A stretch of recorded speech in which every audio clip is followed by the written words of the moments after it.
जी, नमस्ते। आज हमारे साथ प्रोफेसर विनीत पिंगले जी हैं, जिनका एकेडमिक में 26 ईयर्स से उनका एक्सपीरियंस है। एज अ क्लास मतलब हम कह सकते हैं कि 9th 10th स्टैंडर्ड से इंजीनियरिंग तक वो क्लासेस को चलाते हैं। तो प्रोफेसर विनीत जी, आपका बहुत बहुत धन्यवाद, बहुत बहुत स्वागत है आपका।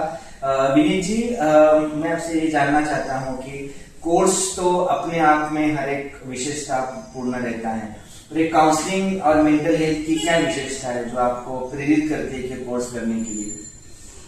सर, पहले तो मैं आपका आभारी हूँ कि आपने बहुत अच्छे से सभी सेशंस लिए। लाइव सेशंस में आपके कोशिश करता था कि और उसका जो प्रैक्टिकल पार्ट है अनुभूति के स्तर पर, वो भी अच्छा है।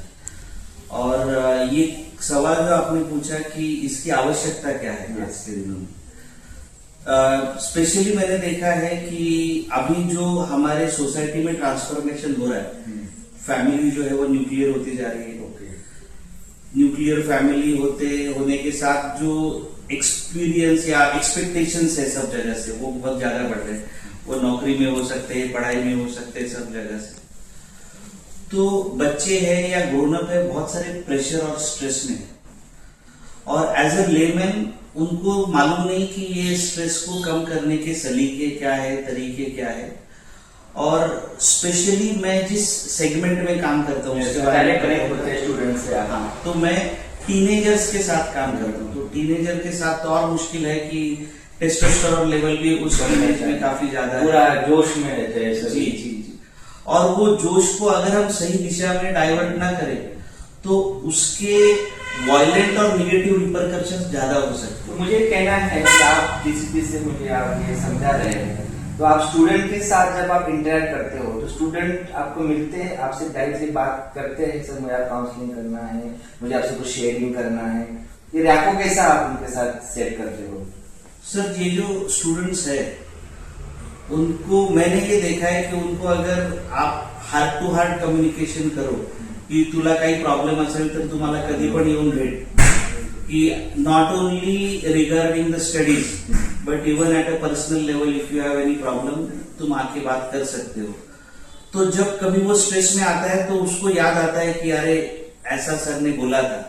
तो ये जो मेरे साथ अभी जो बच्चे पढ़ रहे हैं वो तो आते ही है, लेकिन जो पास आउट हो गए उनको भी अभी कभी प्रॉब्लम आता है तो वो फोन करके पूछते हैं कि सर ऐसा हो गया, अभी क्या करना चाहिए। पास आउट होकर भी आपसे कनेक्शन में है? हाँ, लगभग 3,500 से 4,000 स्टूडेंट का हमारा पूरा अम्ब्रेला है, जो अलग अलग देशों में है अभी, क्योंकि इंजीनियरिंग मेडिकल करने के बाद है। लेकिन कोशिश मेरी ये होती है कि उनसे कनेक्शन में बनाना। सर, मुझे ऐसे कहना है कि ये कोर्स करते करते आपके अंदर कुछ बदलाव आए? मुझे ये कोर्स का जो कंटेंट है वो अच्छा लगा है। तो बहुत सारे कोर्सेस है साइकोलॉजी रिलेटेड एंड लेकिन क्योंकि ये कोर्स स्पिरिचुअलिटी से ज्यादा कनेक्ट कर देता है, इसकी एक अलग अहमियत है। क्योंकि बाकी के जो है वो ज्यादा टेक्निकलिटी के ऊपर जोर देते हैं। जैसे आप भी कभी टेक्निकलिटी के ऊपर मैंने आपको लेक्चर में जोर देते नहीं देखा है। आपका जोर हमेशा रहा है कि उसको अपने से कनेक्ट करो और फिर अल्टीमेट सोर्स से कनेक्ट करो। तो ये एक अलग तरीका है इस कोर्स को चलाने का।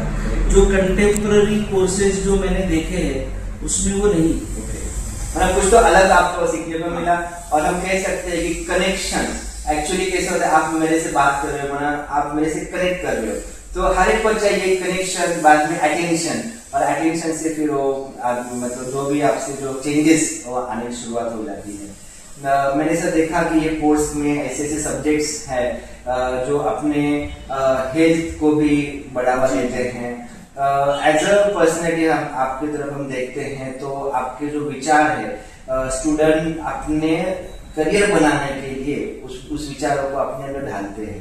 तो इसमें कोर्स को करते करते आपने किस केस स्टडी को कुछ हुआ है सर, कैसा या कुछ केस स्टडी को कुछ आप स्टूडेंट को बताएंगे यहाँ पे?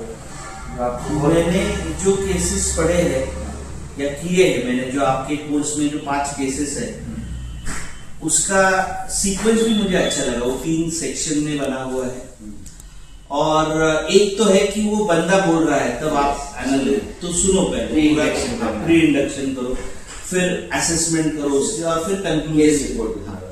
तो ये जो केसेस मैंने किए बेसिकली मेरा फोकस था टीनेजर्स के ऊपर, क्योंकि मुझे ऐसा लगता है कि अगर टीनेजर्स इस पूरे विद्या को या पूरे सिस्टम को या टेक्निक को समझ जाते हैं तो उनको आगे जाके कोई तकलीफ नहीं होगी। Yes, correct. क्योंकि अगर मैं 40-45 साल की उम्र में किसी को बताता हूँ कि ये राजयोग विद्या है, ये ऐसी है, ये वैसी है, तो उसके ऊपर होने वाला असर और एक 13 से 20 के एज में का असर उसमें बहुत प्रोफाउंड है। तो मेरे अधिकतर केस स्टडी जो है वो इसी सेगमेंट के ऊपर बेस्ड है कि उनमें क्या चेंजेस आ रहे हैं, क्यों आ रहे हैं। स्पेशली सर कोविड के बाद ये ज्यादा जरूरी हो गया है कि ऐसे कोर्सेस आए, क्योंकि कोविड के बाद बहुत ज्यादा अकेलापन लोग महसूस कर रहे हैं। उसको काउंटर करने के लिए ज्यादा मोबाइल की तरफ जा रहे हैं। वो मेरे जो बच्चे हैं वो ज्यादा इंस्टाग्राम एंड आपको तो मालूम भी नहीं होगा, मुझे भी मालूम है, ऐसे एप्स है उसके ऊपर रहते हैं। और पढ़ाई का टेंशन, न्यूक्लियर फैमिली, ये सबके इसमें वो कहीं ना कहीं फंस जाते हैं। तो जब उनको ऐसी एनलाइटनमेंट इसी एज में मिल जाए तो मुझे लगता है कि आगे जाके वो जो स्ट्रेस आता है उनके जिंदगी में, या स्ट्रेस तो आने ही वाला है लेकिन उसको मैनेज कैसे करना है, they are already prepared for that. मैं क्या करूंगा, क्या नहीं करूंगा, और उसके कोई विपरीत परिणाम मेरे ऊपर ना हो या कोई सुसाइडल थॉट ना आए, ये सब उसमें आना चाहिए। क्योंकि अभी ये जनरेशन जो है ज्यादा ब्रिटल हो रही है।